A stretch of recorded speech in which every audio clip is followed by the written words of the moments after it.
महाराष्ट्रामध्ये ज्या पद्धतीनं भारतीय जनता पार्टीने पुढापुढीचं राजकारण केलं, त्याचबरोबर जे शेतकऱ्यांचे प्रश्न होते त्या भारतीय जनता पार्टीने या महाराष्ट्रातील कापूस उत्पादक शेतकऱ्याला भाव दिला नाही, सोयाबीन उत्पादक शेतकऱ्याला भाव दिला नाही, अनेक भागामध्ये कांदा होतो त्या कांद्याला भाव दिला नाही, संत्रा मोसंबी या फळाला सुद्धा भाव दिला नाही। अशा पद्धतीनं या भारतीय जनता पार्टीने जो शेतकऱ्यावर अन्याय केला आणि त्याचबरोबर पुढापुढीचं राजकारण केलं आणि त्याचबरोबर भारतीय जनता पार्टीने अजित पवारांना बरोबर घेऊन जे पवार साहेबांवर त्यांचं घर फोडण्याचं काम केलं, या सर्व गोष्टी या महाराष्ट्रातील जनतेला आवडल्या नाही।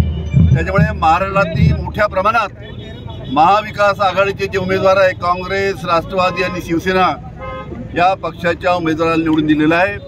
आमच्या विदर्भामध्ये वर्धा लोकसभा मतदारसंघामध्ये राष्ट्रवादी काँग्रेस पक्षाचे शरद पवार साहेबांचे गटाचे जे उमेदवार होते महाविकास आघाडीचे अमर काळे यांना या लोकसभा मतदारसंघातील 6च्या 6 मतदारसंघातील जनतेने त्यांना आशीर्वाद देऊन निवडून त्यांना दिलेला आहे। अजून थोडा निकाल लागायचा आहे, पण ज्या पद्धतीनं त्यांचा जो मताधिक्य पुढे आहेत, जवळजवळ 80,000च्या मताधिक्याने सध्या ते पुढे आहेत। शेवटचे 1-2 राऊंड बाकी आहेत। त्याच्यामुळे ज्या पद्धतीनं या 6 मतदारसंघातील लोकांनी अमर काळे यांना आशीर्वाद दिला आणि जे मतदान केलं त्याबद्दल मी या मतदारसंघातील सर्व जनतेचं मी मनापासून आभार मानतो।